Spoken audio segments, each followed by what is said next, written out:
Hi student, इससे पहले का वीडियो आप लोगों ने देख लिया होगा स्पॉन्टेनियस प्रोसेस का। लास्ट क्लास में हमने बताया था एंट्रोपी ऑफ फ्यूजन। उसके आज आगे हम उससे रिलेटेड एक क्वेश्चन करा रहे हैं। आप उस क्वेश्चन को देखिएगा।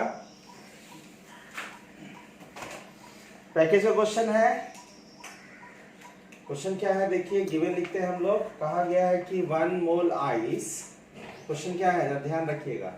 पैकेज का क्वेश्चन है 15 नंबर।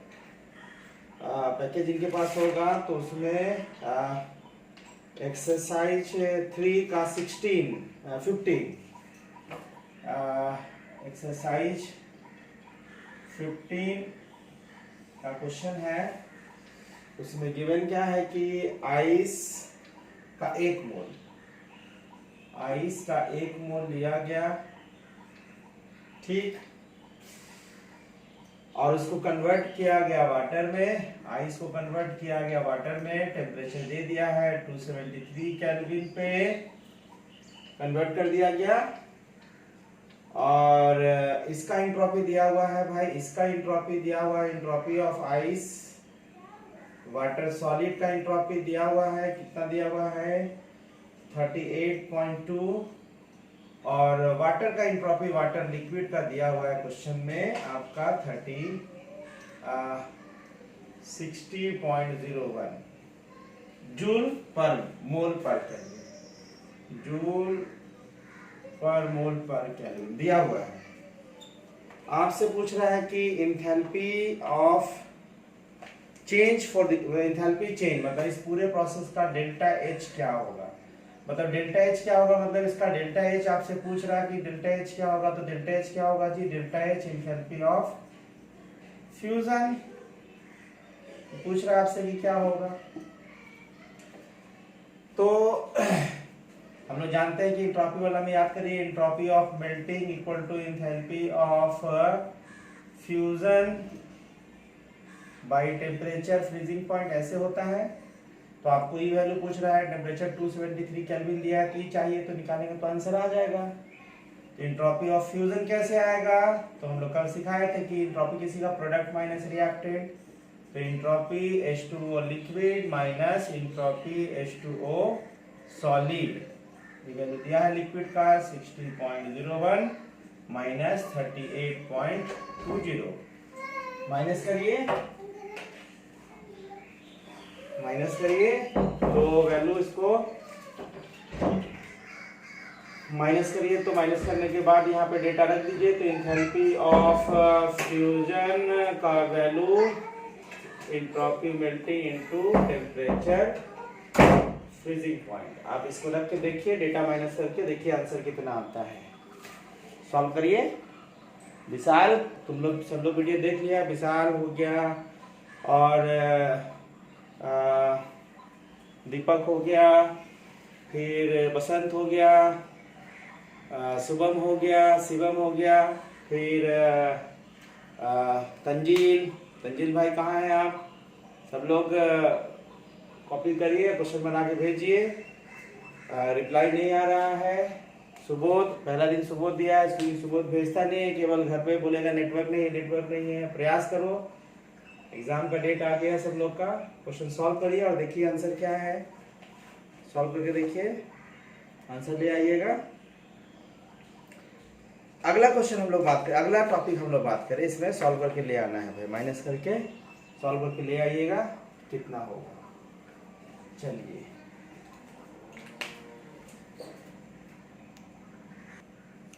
अगला हम लोग पढ़ेंगे इसमें कि एंट्रोपी, हम लोग पढ़ रहे थे एंट्रोपी। तो एंट्रोपी चेंज मतलब एंट्रोपी का कितना चेंज होगा ड्यू टू वॉल्यूम चेंज, मतलब वॉल्यूम चेंज होने के कारण, और टेम्परेचर कांस्टेंट है, दैट इज आइसोथर्मल प्रोसेस।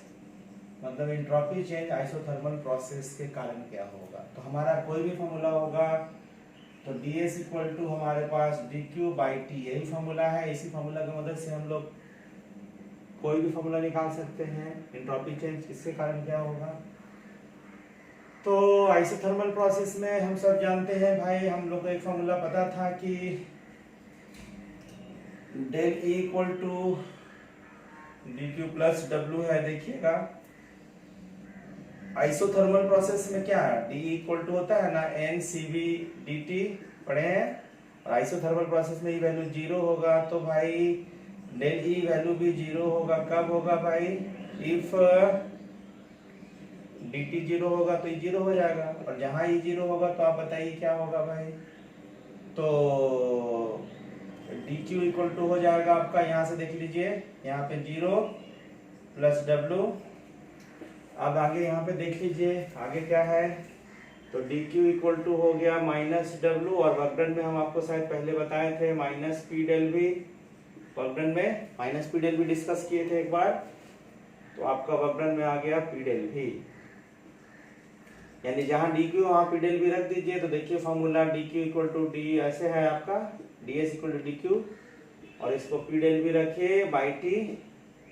अगर गैस आइडियल होगा तो पी डेल वी की जगह, देखो वॉल्यूम तो चेंज हो रहा है लेकिन ऐसे रख सकते हैं ना हम लोग, P equal to N R T by V, ऐसा रख सकते हैं। तो P के जगह यहाँ पे वैल्यू रखिए N R T by V यहाँ पे, और यहाँ पे हो गया डी वी और नीचे टी, तो टी और टी कैंसिल हो गया, n R d V by V. इसी को इंटीग्रेट करेंगे भाई, तो इंटीग्रेट कहाँ करेंगे, तो S1 से S2 इंट्रॉपी में वॉल्यूम अगर V1 से अगर V2 चेंज किए तो इंट्रॉपी चेंज कितना होगा, इंट्रॉपी चेंज होगा आपका ds इक्वल टू, यहाँ पे n और r कांस्टेंट है, बाहर करिए, nr बाहर हो गया, आप ln V2 बाई V1 ऐसे होगा। अब ln को लॉग में बदल देंगे तो भाई यहाँ पे इंटीग्रेट करने के बाद ये हो गया d, इंटीग्रेट करने ln को अगर हम लोग लॉग में बदल देंगे तो वैल्यू क्या हो जाएगा जी, ds equal to 2.303 nr log V2 by V1। ये जो फॉर्मूला आपका ध्यान रखना, इस फॉर्मूला के मदद से आप कोई भी क्वेश्चन में जिसमें वॉल्यूम बदल रहा हो तो उसके मदद से आप एंट्रोपी निकाल सकते हैं। अगर चूंकि प्रोसेस टेम्परेचर कांस्टेंट है तो इसको आइसोथर्मल भी बोलेंगे, और आइसोथर्मल में हम लोग सब जानते थे P1 V1 equal to P2 V2 होता है। तो V2 बाई V1 में आप रख सकते हैं P1 बाई P2, यहाँ रख दीजिए। तो ds equal to 2.303 nr log P1 by P2। ठीक, तो आप बदल के ऐसे भी लिख सकते हैं कि कभी कभी क्वेश्चन दे देगा भाई वॉल्यूम आपका 10 लीटर से 20 लीटर होगा, तो आपको सिखाया था कि वॉल्यूम बढ़ने से इंट्रॉपी बढ़ता है, याद करिए। तो 10 लीटर से 20 लीटर होगा तो इंट्रॉपी कैसे बदलेगा, उसको कैसे निकालना होगा, तो डेटा रख सकते हैं। कितना मोल का, आर का वैल्यू कांस्टेंट, अगर इसको जूल में चाहते हैं तो आर का वैल्यू 8.3, अगर इंट्रॉपी कैलोरी में चाहते हैं तो आर का वैल्यू 2 कैलोरी रखना पे। आर का वैल्यू कभी भी 0.082 मत रखिएगा, क्योंकि इंट्रॉपी का यूनिट हमेशा या तो जूल पर केल्विन होता है। तो इंट्रॉपी का वैल्यू को आप जब भी इंट्रॉपी का यूनिट देख लीजिए ना, जूल पर केल्विन होगा, उसी फॉर्म में यहाँ रखना पड़ेगा। ये फॉर्मूला इंपॉर्टेंट है, ये फॉर्मूला इंपॉर्टेंट है, और इस फॉर्मूला का यूज आप करिए कब, खाली देखिए डेरिवेशन इंपॉर्टेंट नहीं, आपको फॉर्मूला याद रख लीजिए। ये फॉर्मूला याद कब करिए कि अगर कभी वॉल्यूम बदल रहा होगा किसी गैस का, या प्रेशर बदल रहा होगा, टेम्परेचर कांस्टेंट है, उस दौरान एंट्रोपी में क्या चेंज होगा, उसके लिए फॉर्मूला है।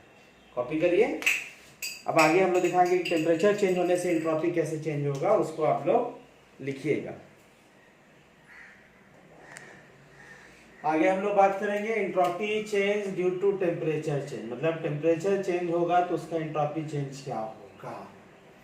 तो अगेन ध्यान रखना, टेम्परेचर चेंज होगा तो एंट्रोपी चेंज क्या होगा। तो भाई फिर से हमारा फॉर्मूला देखो ऐसे ही है, इसी फॉर्मूला से सब निकलेगा। एंट्रोपी कभी भी निकालना होगा तो हमारे पास यही फॉर्मूला है। अब सवाल है कि टेम्परेचर चेंज होगा तो टेम्परेचर के साथ प्रेशर चेंज होगा या वॉल्यूम चेंज होगा। तो कोई ना कोई, या तो प्रेशर कांस्टेंट या तो वॉल्यूम कांस्टेंट, कुछ भी हो सकता है।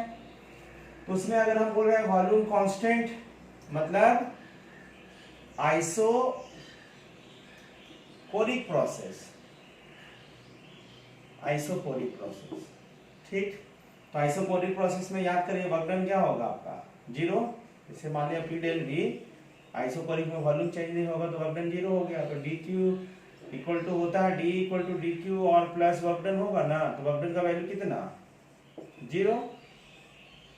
तो dq का वैल्यू हो सकता है किसके बराबर, de के बराबर, और d का वैल्यू हम लोग समझ सकते हैं, d का वैल्यू कितना होता है NCV dt। तो जहां dq है वहां पे आप क्या कीजिए, इसको रख दीजिए ऐसे।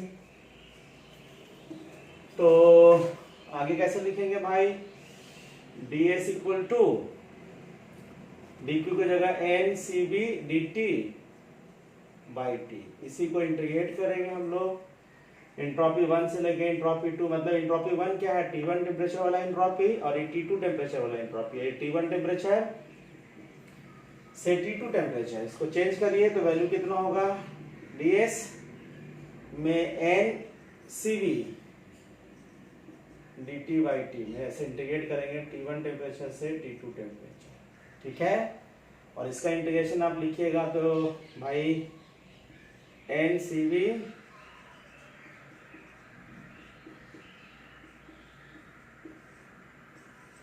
इसी को अगर हम लोग ln को लॉग में बदल देंगे तो वह फॉर्मूला होगा भाई 2.303 NCV log T2 by T1। लेकिन ध्यान रखिएगा ये फॉर्मूला यूज कब होगा, जब टेम्परेचर चेंज होने के कारण एंट्रोपी निकालेंगे n मोल गैस का, और ये Cv उसका मोलर हीट कैपेसिटी होगा। अगर मोलर हीट कैपेसिटी है तो अगर आइस हुआ, वाटर हुआ तो सबका Cv क्वेश्चन में गिवन होगा। लेकिन कोई गैसियस सब्सटेंस है तो आप लोगों को पता होगा कि मोनोएटॉमिक गैस का इसका वैल्यू Cv का क्या होता है, डायटोमिक का क्या होता है, टाइट हो सकता है गैस का ना भी दिया, लेकिन कोई अगर भाई आयरन दे दे, एल्युमिनियम दे दे, आइस दे दे तो सबका Cv क्वेश्चन में गिवन होगा। और इस पूरे प्रोसेस में चूंकि वॉल्यूम देखो आइसोकोरिक प्रोसेस था, इसका मतलब यहाँ Cv है, वही आइसोबेरिक रहता तो क्या चेंज हो गया था, 2.303 NCP होता आपका लॉग T2 बाई T का। टेम्परेचर को केल्विन में रखना है, ध्यान रखिएगा। ये जो वैल्यू है वो आइसोबेरिक प्रोसेस, ये आइसोबेरिक प्रोसेस, और ये कौन सा प्रोसेस, आइसोकोरिक प्रोसेस। तो ये सीधे सीधे आपको ना, आप सीधे सीधे क्या करिएगा कि फॉर्मूला याद रखिएगा कि टेम्परेचर चेंज होने वाला दो फॉर्मूला, एक फॉर्मूला है जिसमें वॉल्यूम कांस्टेंट रहे, एक फॉर्मूला है जिसमें प्रेशर कांस्टेंट रहे तो Cp, और वॉल्यूम कांस्टेंट रहे तो Cv। तो ये आपका एंट्रोपी चेंज होने वाला फॉर्मूला है, इससे क्वेश्चन आपको बहुत सारा बनेगा। तो आज हम आपको क्वेश्चन भेजेंगे जो इस एंट्रोपी से रिलेटेड हो, उस क्वेश्चन को आप सॉल्व करिएगा। अभी एंट्रोपी वाला सारा क्वेश्चन नहीं आएगा, जिसमें गिब्स फ्री एनर्जी आएगा उसका आगे का टॉपिक है, उसको पढ़ाएंगे तो आपसे क्वेश्चन बनेगा, ठीक है। इसको कॉपी करिए सब लोग।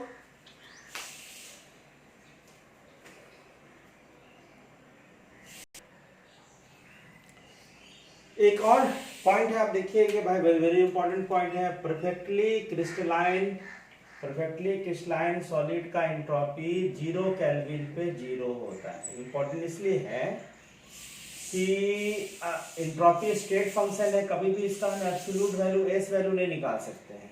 लेकिन एक थर्ड लॉ ऑफ थर्मोडायनेमिक्स में एक पॉइंट है, थर्ड लॉ ऑफ थर्मोडायनेमिक्स का पॉइंट है, उसमें कहा गया कि कोई भी सब्सटेंस अगर सॉलिड रहे, परफेक्टली क्रिस्टलाइन सॉलिड रहे, तो उसका एब्सोल्यूट टेम्परेचर मतलब 0 केल्विन पे उसका एंट्रोपी का वैल्यू 0 होगा, 0 होगा। ये ध्यान रखना, एग्जैक्ट निकाले। तो कभी कभी क्वेश्चन आपको ऐसा भी आ सकता है कि इंथैल्पी है, इंटरनल एनर्जी है, गिब्स फ्री एनर्जी है, एंट्रोपी है, इसमें कौन सा ऐसा प्रॉपर्टी है जिसका हम absolute value, state function property जिसका हम एब्सोल्यूट वैल्यू निकाल सकते हैं। तो गिब्स एनर्जी फ्री का भी नहीं निकाल सकते हम लोग, इंथैल्पी का भी एग्जैक्ट वैल्यू नहीं निकाल सकते, इंटरनल एनर्जी भी नहीं निकाल सकते, लेकिन एंट्रोपी का नहीं निकाल सकते। लेकिन उसके लिए स्पेशल टर्म आया कि क्रिस्टलाइन सॉलिड का 0 केल्विन पे एंट्रोपी 0 होता है। ऐसा इसलिए क्योंकि देखिए 0 केल्विन क्या है, सबसे लोएस्ट टेम्परेचर है, 0 डिग्री सी नहीं, 0 केल्विन सबसे लोएस्ट टेम्परेचर है। उसमें सारा तरह का रैंडमनेस क्या होगा, किसी भी सब्सटेंस का 0, तो रैंडमनेस 0 और एंट्रोपी तो रैंडमनेस को ही मेजर करता है।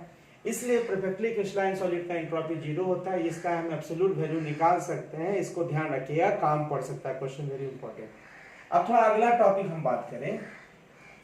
अगला टॉपिक क्या है, गिब्स फ्री एनर्जी है।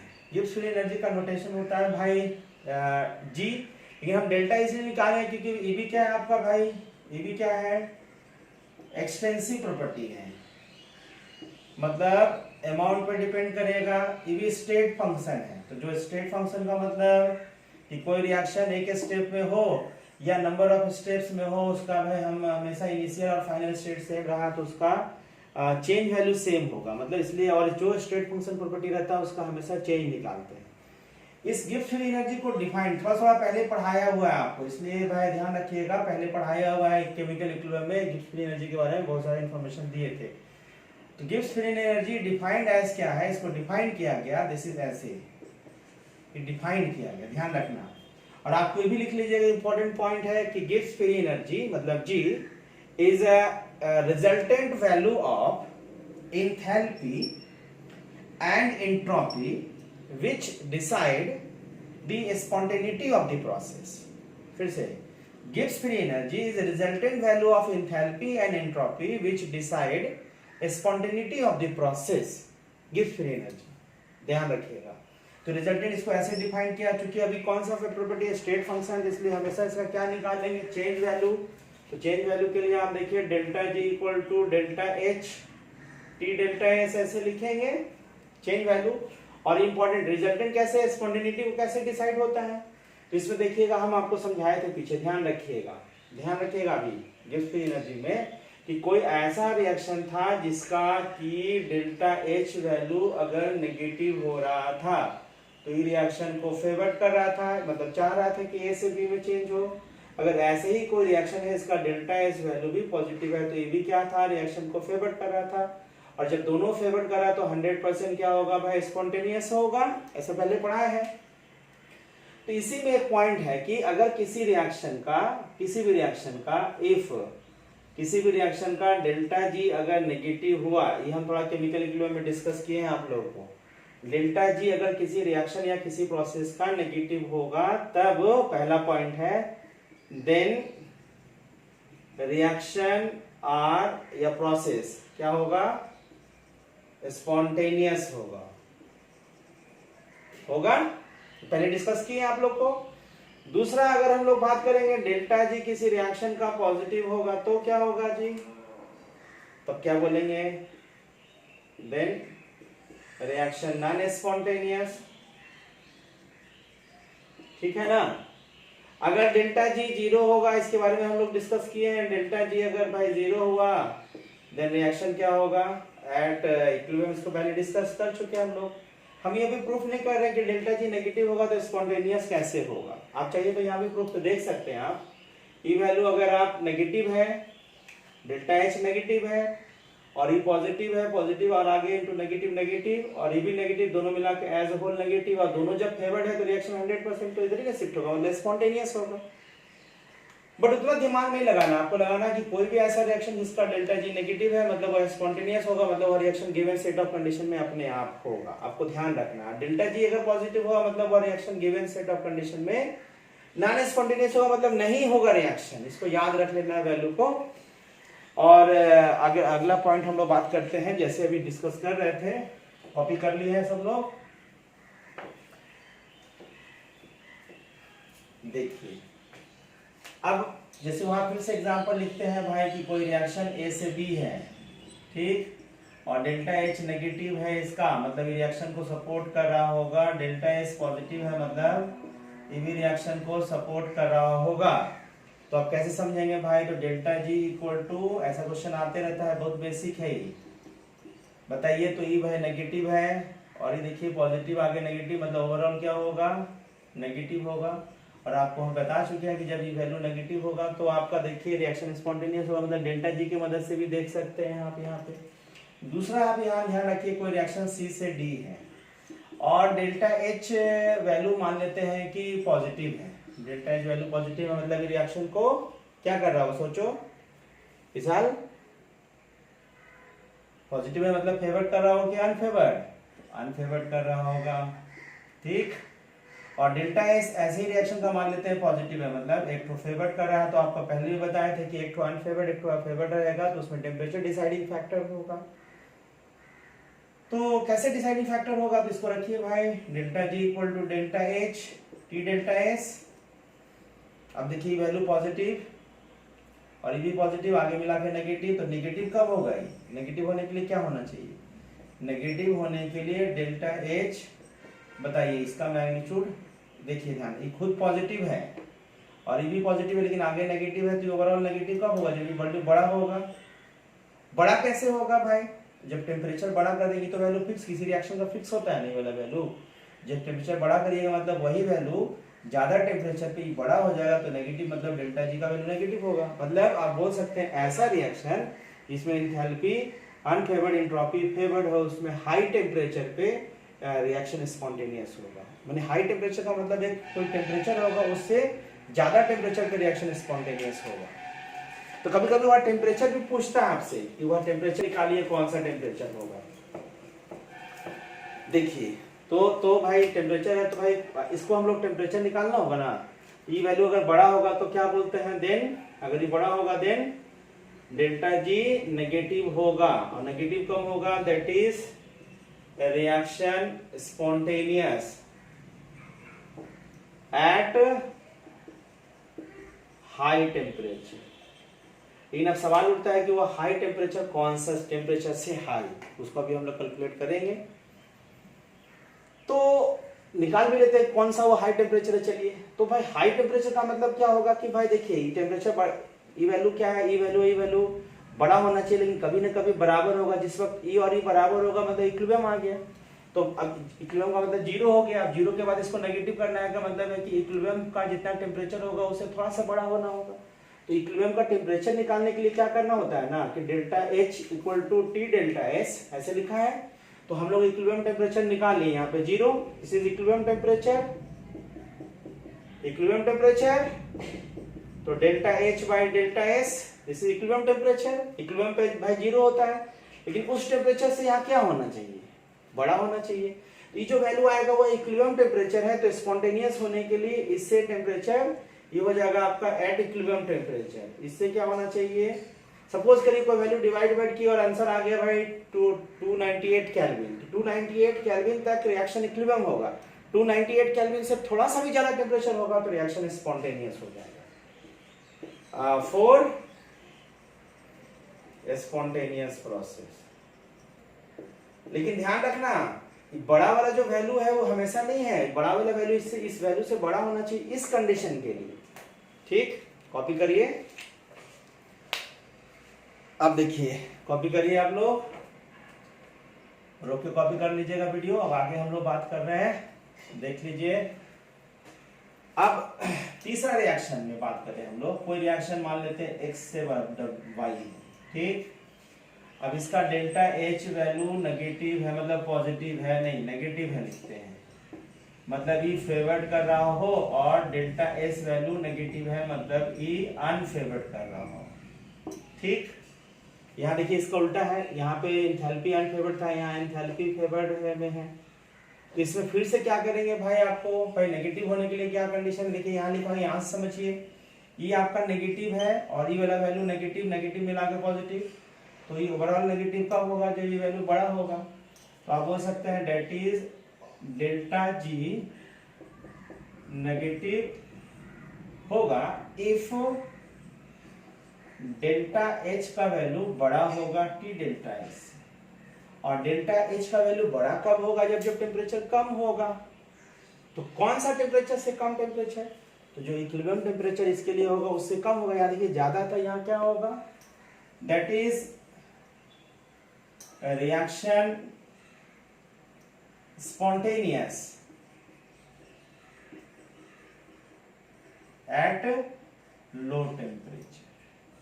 अब reaction spontaneous at low temperature मतलब वह कौन सा टेम्परेचर से लो टेम्परेचर, तो जो इक्विलिब्रियम टेम्परेचर होगा delta H by delta S इससे कम टेम्परेचर। ऐसे तो कभी कभी किसी क्वेश्चन में देखिएगा ना आप, तो किसी क्वेश्चन में देखिएगा आप कि भाई बराबर वाला टेम्परेचर भी दे देगा। तो बराबर टेम्परेचर को भी मान सकते हैं क्योंकि 25 डिग्री मान लेते हैं इक्विलिब्रियम टेम्परेचर है, तो 25.1 या 24.99 उससे कम हुआ।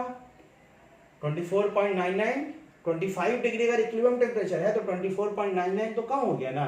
तो वह भी सफिशिएंट है। 24.99 को अप्रोक्सीमेट 25 बोल सकते हैं।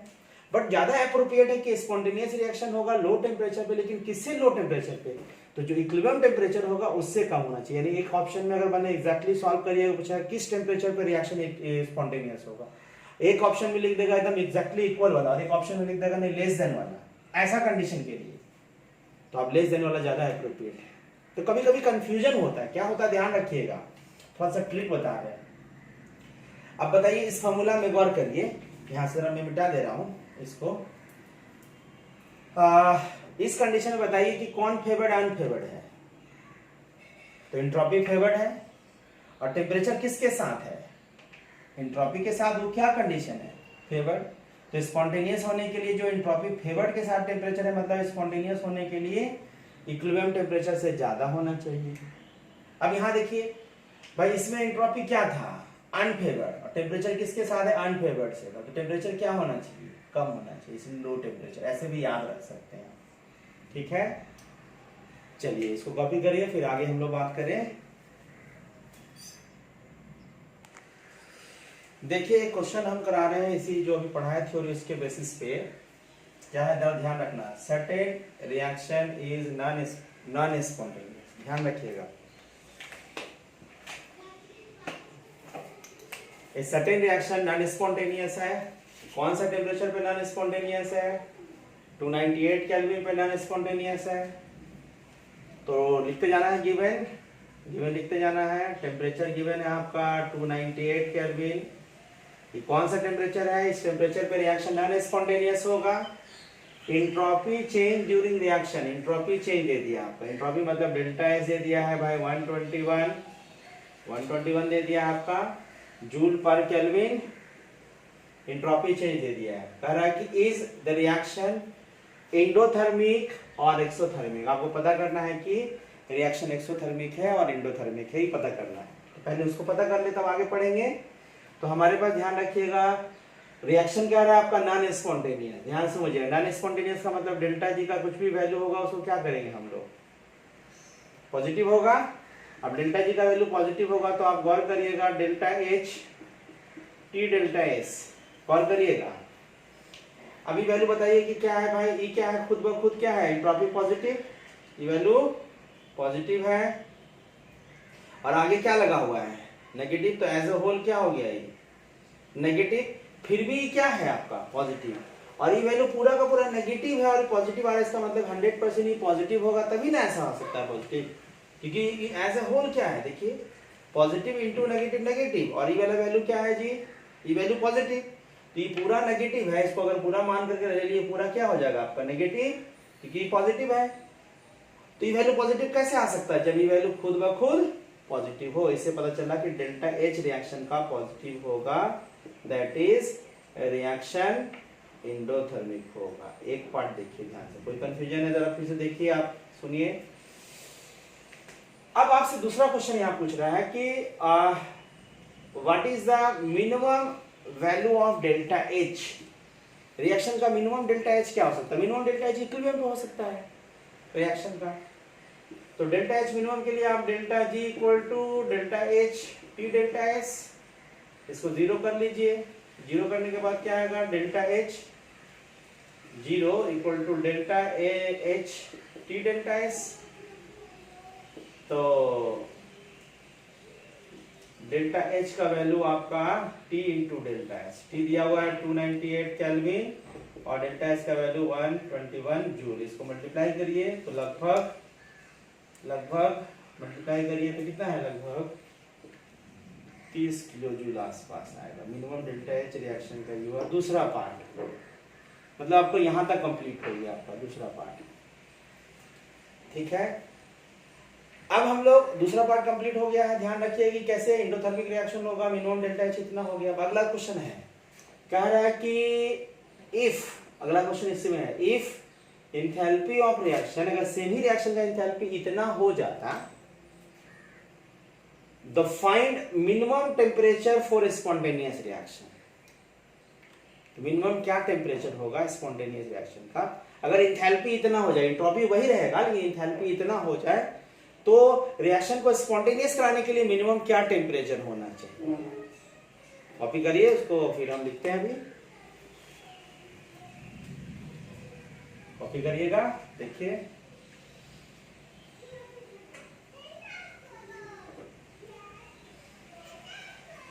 देखिए क्या हो रहा है भाई, कह रहा है कि वही रिएक्शन है, सेम ऐसी अपने मन से लिख देते, ए से बी रिएक्शन है, इसका भाई इंथैल्पी बोल दिया 121, नहीं इंथैल्पी बोल दिया 120 किलो जूल है, किलो जूल ध्यान रखिएगा। और एंट्रोपी जो है आपका, एंट्रोपी जो है आपका रिएक्शन का देखिए 121 दे दिया है जूल। ठीक, अब गौर करिए एंट्रोपी प्लस है कि माइनस, तो एंट्रोपी प्लस है मतलब रिएक्शन को फेवर्ड हो रहा होगा। एंथैल्पी प्लस है मतलब एंडोथर्मिक रिएक्शन है मतलब ये रिएक्शन को फेवर्ड नहीं कर रहा होगा। तो पूछ रहा है कि वह क्या मिनिमम टेम्परेचर होगा जहां पे रिएक्शन स्पॉन्टेनियस हो सकता है। तो मिनिमम टेम्परेचर निकालना होगा मतलब इक्विलिब्रियम टेम्परेचर निकालना पड़ेगा। और फेवर्ड क्या है तो आपको देखिए temperature delta G equal to delta H T delta S. अब इस क्वेश्चन में टेम्परेचर पता करने जा रहे हैं, तो मिनिमम टेम्परेचर निकालने के लिए हम लोग इक्विलिब्रियम का टेम्परेचर निकालेंगे। देखिए तो इक्विलिब्रियम टेम्परेचर निकालेंगे तो कैसे होगा भाई, तो डेल्टा जी का वैल्यू 0 कर दिए, delta H T delta S. Minimum का मतलब इक्विलिब्रियम, कभी भी किसी क्वेश्चन में मिनिमम और मैक्सिमम लिखा रहेगा तो इक्विलिब्रियम वाला ही वैल्यू बात करते हैं। तो इसमें अगर टेम्परेचर निकालना होगा वैल्यू तो डेल्टा एच बाई ऐसे, ठीक है। अब इसको हम लोग आप क्या करिएगा भाई, यहाँ पे रख लीजिए आप 120 किलो जूल है, ध्यान रखिएगा यहाँ जूल है, इंटू 1000 और डिवाइडेड बाई 120। इसी को इतना kelvin is a minimum temperature. इससे ज्यादा होना चाहिए कि कम होना चाहिए, तो इक्विलिब्रियम टेम्परेचर है स्पॉन्टेनियस होने के लिए, या मिनिमम टेम्परेचर इससे ज्यादा है। अगर मिनिमम बोले तो इक्विलिब्रियम वाला होगा भाई, हमेशा ध्यान रखना। इससे ज्यादा होना चाहिए, इससे कम होना चाहिए, बताइए तो दोनों में फेवरेबल कौन है, एंट्रोपी और टेम्परेचर किसके साथ है, एंट्रोपी के साथ। इसका मतलब है कि फेवरेबल कंडीशन को बड़ा करने के लिए टेम्परेचर को बड़ा करना पड़ेगा, यानी कि फॉर स्पॉन्टेनियस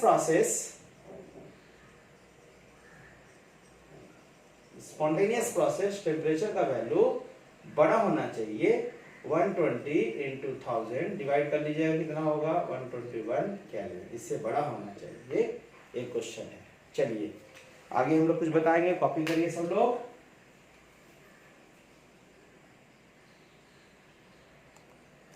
देखिए इसके बारे में हम केमिकल इक्विलिब्रियम में बता चुके हैं, लेकिन यहाँ फिर से बता दे रहे हैं। डेल्टा जी आपको हम बता चुके थे कि change of gives free energy of reaction at any instant. Standard gives free energy, standard 2.303 RT log Q, Q is a reaction quotient. और इक्विलिब्रियम पे क्या होगा जी, इक्विलिब्रियम पे आपका डेल्टा जी 0 होता है, ई 0 नहीं होगा, डेल्टा जी इक्विलिब्रियम पे 0 होगा। और जैसे इक्विलिब्रियम पे होगा तो Q का वैल्यू कितना के बराबर K। तो इसी को वापस रख सकते हैं कि एट इक्विलिब्रियम अगर लिखना होगा तो डेल्टा जी का वैल्यू 0, यहाँ पे देखिए डेल्टा जी नॉट। इसी से रिलेटेड क्वेश्चन बनाइएगा ना तो बहुत सारा मिलेगा, तो सोचे बता दे रहे हैं आपको के। तो भाई आप अगर लिखना होगा तो के का वैल्यू अगर लिखना है तो delta G not equal to -2.303 RT log के।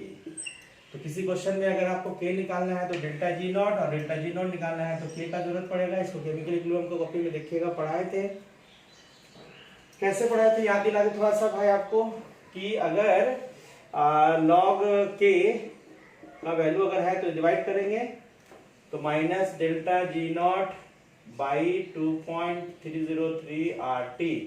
ऐसा कोई भी रिएक्शन हो सकता है कि जिसका डेल्टा जी नॉट 0 हो जाए।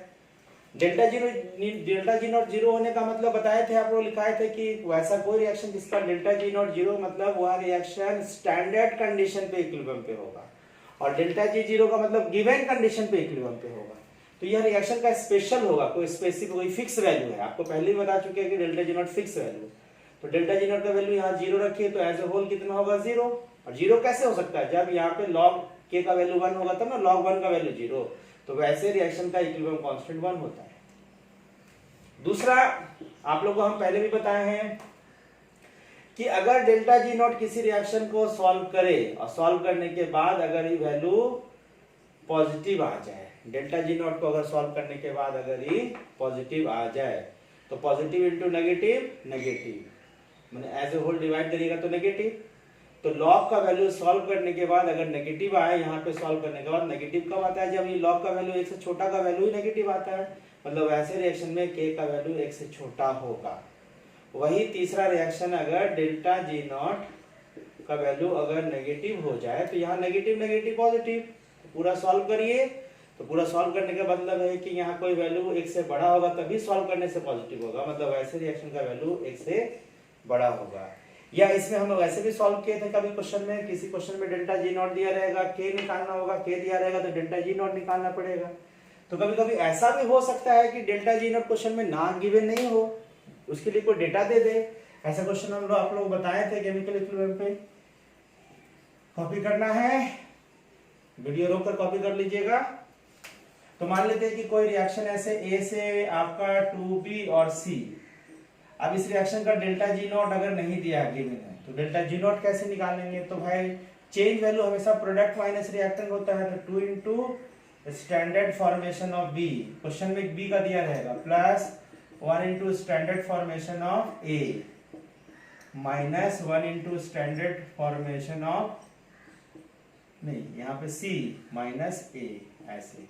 ये सब गिवन होगा क्वेश्चन में, तो गिवन रख करके भी आप डेल्टा जी नॉट निकाल लीजिएगा, और कभी के होगा कभी के दिया रहेगा तो ये पूछ सकते हैं। क्वेश्चन बनाइएगा, आज हम इसका सीपीपी भेजेंगे, उसको बना करके कॉपी कर लीजिए नोट सब लोग, और सब लोग भेजिए। 15 लोग 20 लोग भेज रहा है, बाकी लोग क्या है पता नहीं, सोया है कि देख पा रहा है कि नहीं देख पा रहा है, समझ नहीं आ रहा है, वरना बाकी को ग्रुप से हटा दिया जाएगा भाई कि भाई ग्रुप में है, देख भी नहीं रहा है, रिस्पॉन्स भी नहीं कर रहा है। थोड़ा एक्टिव भैया, एग्जाम का डेट आ गया है तो एक्टिव तो होना ना पड़ेगा।